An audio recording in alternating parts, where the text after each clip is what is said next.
Good morning. There are few things in life that can dash our hopes or bring us to despair than a broken promise. When we think about the promises that we make throughout our lives, we might think of the promises made at a wedding or a business transaction or promises made to someone who is about to take their last breath. Promises are powerful. Promises have the power to create hope, to give us confidence that what is not necessarily what will always be. Promises open up possibilities for the future that don't depend just on us, because generally when a promise is made, there's another person involved. And so we no longer feel so alone. There's a connection, a mutual agreement that we will do something for each other to enhance each other's lives. I'm going to invite you for a moment to think of some of the promises that have been made either to you or by you during your lifetime. What are they? What did they mean for you? A promise can be incredibly life-giving or despairingly devastating. And it all depends on whether that promise is kept or fulfilled, or remains just out there waiting. In our story today, we meet Abram, later renamed by God as Abraham. This man of faith, this very wealthy man. He has lots and lots to be grateful for. He has been richly blessed by God. He's married to a woman named Sarai, whose name is later changed by God to Sarah, although we don't meet her in this text today. And we hear a couple of promises made to Abraham by God. The first is that God will give Abraham descendants, that they will be a new nation, that they will have a unique relationship with this one God, and that God will give them land that will be their own, where they can live and prosper and grow. And so we know that Abraham believed God, that Abraham heard what God said in his first encounter. God said, Abram, I want you to take everything that you have that's important to you, and I want you to get up and move. Pack up your tents, pack up your herds and your extended family, and go to the land that I will show you. And Abraham obeys. He believes God. He has faith. But then there's that other promise, that promise that has so much possibility for both Abraham and Sarah, because you see, they are well past childbearing age. We're told that Abraham was about 75. Well past childbearing age, well past the remote possibility that they could ever have a child, and yet childless they remain. If you have ever suffered the pain of infertility, you can imagine what they go through.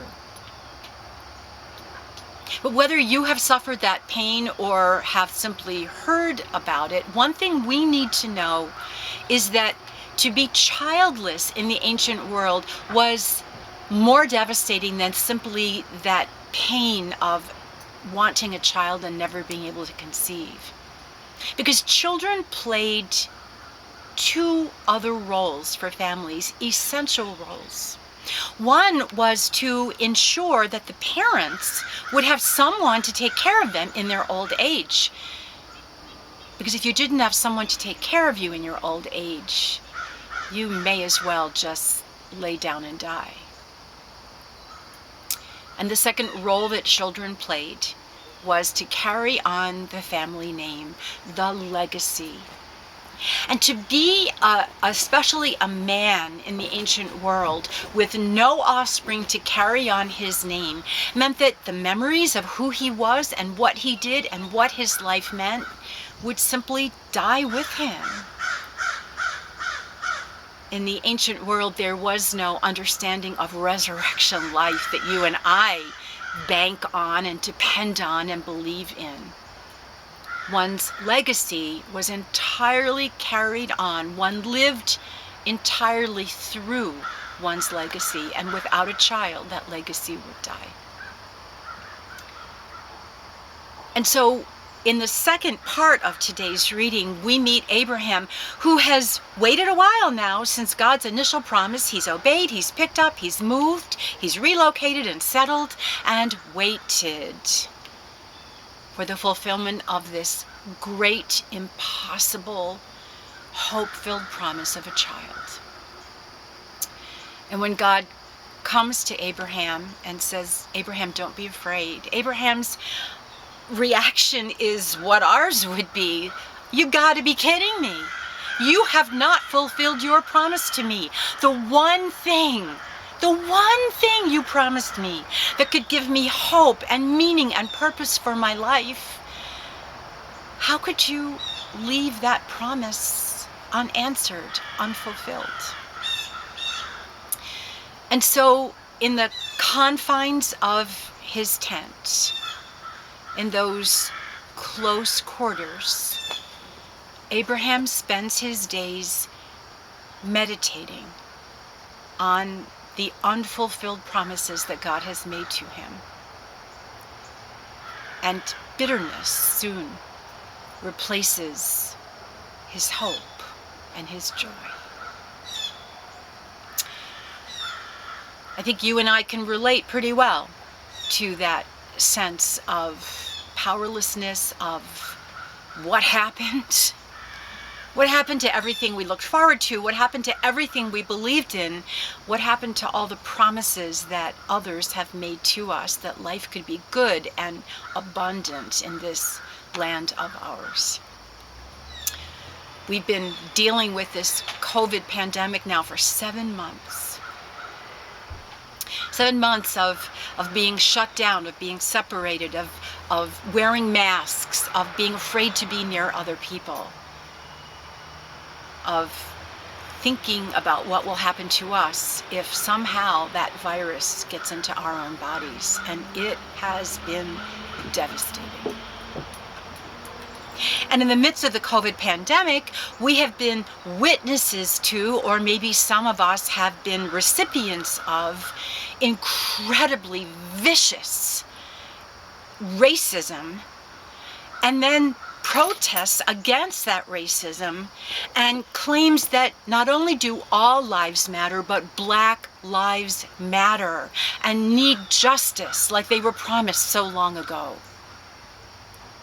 And that tension, that eruption that we see still happening in our cities has left us, some of us, feeling angry and wanting to go out and march, and others feeling confused, and others feeling angry. And both of those realities that you and I have been dealing with for all these months have fed into our current political climate that uses fear as a weapon, when what we need is hope. And so, I don't even have to describe it, you know what I'm talking about. Polarization, hate-filled words, lies being told on all sides, all in hopes of winning an election and power and glory. And so, we often find ourselves feeling, much like Abraham did, powerless, disappointed, and angry, and confined to our homes much of the time, confined to our own little tents, in the midst of all these limits placed on us. All the danger that is around us every day. It can be difficult. for us to see how, even in the midst of all of this, God's promises, God's grace, God's presence, God's hope are all at work. This story, especially when we layer it over our own experience right now, reminds us of what the true foundations of our faith are. And that is the promises of God and the hope that is born of those promises. If we think of hope as something more than just wishful thinking, if we think of hope as trusting and believing, really trusting and believing that God is at work in the messiness of life, in ways that will ultimately set all of creation free, then hope is something that can strengthen us during this time. Hope is something that gives us the wisdom and the ability to believe in something beyond all that comes at us each and every day. All that fear and that danger and that despair and that profound disappointment. You and I believe that the sun will come up tomorrow morning, don't we? And yet, we're not there. We can't see it. We don't know whether that will really happen. But we have learned to hope. We have learned to hope and depend on that truth, that the sun comes up in the morning, a new day begins full of opportunities, and that God is there. And that's the same kind of trusting and believing that we are called upon during these times in which we find ourselves living. Hope that looks beyond the limits that are imposed on us. Faith that sees and understands a God who has been faithful to God's promises since the dawn of time. And as Christians, we can look beyond this story to the birth, life, death, and resurrection of God's Son, Jesus, God in flesh, who incarnated God's promise to creation. That when we had failed, when we had sinned, when we were so far apart from everything that gives our lives meaning and purpose, that God would redeem us, buy our lives back. And that's exactly what he did on the cross. And so even in life's moments of what seems like unfulfilled promises and empty hope and faith, we can see, we can trust that God is at work, bringing life out of death, joy out of sorrow, and hope out of despair. God takes Abraham outside of his tent, out into the starry night where there was no light pollution like you and I have. And as Abraham looked up into that sky that was filled to overflowing with the light of stars, Abraham is able to recall his many blessings that God has given him. And once again, he hears those precious words of God. Abraham, don't be afraid. I'm with you. What I have promised you, I will do for you. And once again, he believes. Maybe as a child, you were taught to count your blessings as you counted all those twinkling stars in the sky.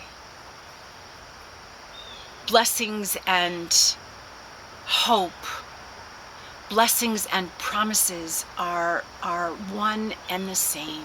They speak to each other. They empower each other. And just as Abraham was called by God to have many descendants who would go on for generations and still are, and who were called specifically for the purpose of being God's blessing in the world. So you and I, as part of those descendants, our roots are in our Jewishness. You and I are here to be God's blessing in this world that so needs a blessing and hope. And so this causes us to look carefully at the way we live our lives. When we are reminded that we are God's blessing, we are all some people will ever know of who God is. And so we need to be very careful, my friends, about how we look at each other, how we see or value or devalue each other. To be God's blessing in this world means to honor the diversity of creation, not to condemn it. To be God's blessing in the world among so many people of so many different races and ethnicities and customs and even religions means to be able to open our eyes and our hearts to see them in the glory of all their difference from us as a gift from God, and to honor them, not to disparage them or build walls to keep them out, but to recognize that just as we think we have much to teach them, they have much to teach us about what it means to be human. And what we say to and about other people matters. It matters a lot. Like you, I'm sure, I am often distressed, beyond distressed, when I see what happens on social media. The venom, the hatred that I see being typed out and right there in writing from the mouths of people I know and love, people who profess to be Christian and to follow Jesus and to live the way he lived, is just plain stunning.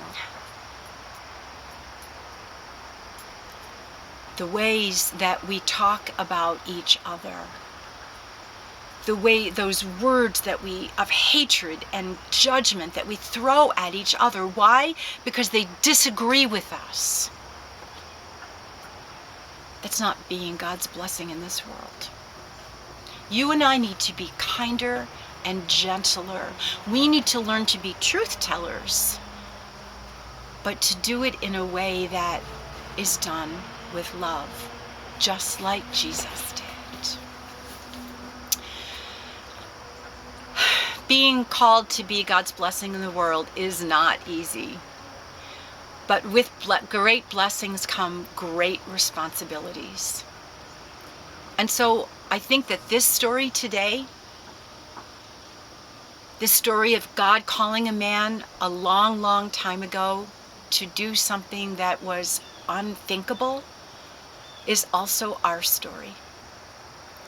And it reminds us that we are part of a humanity that is so much bigger than our little corner of the world. And that you and I are called to stand with them, to stand with each other, whether we look the same or we look different. Because standing together in the darkest moments of life, looking together at the stars painted across the heavens, remind us that it is on the darkest nights that those stars shine their brightest. Thanks be to God. Amen.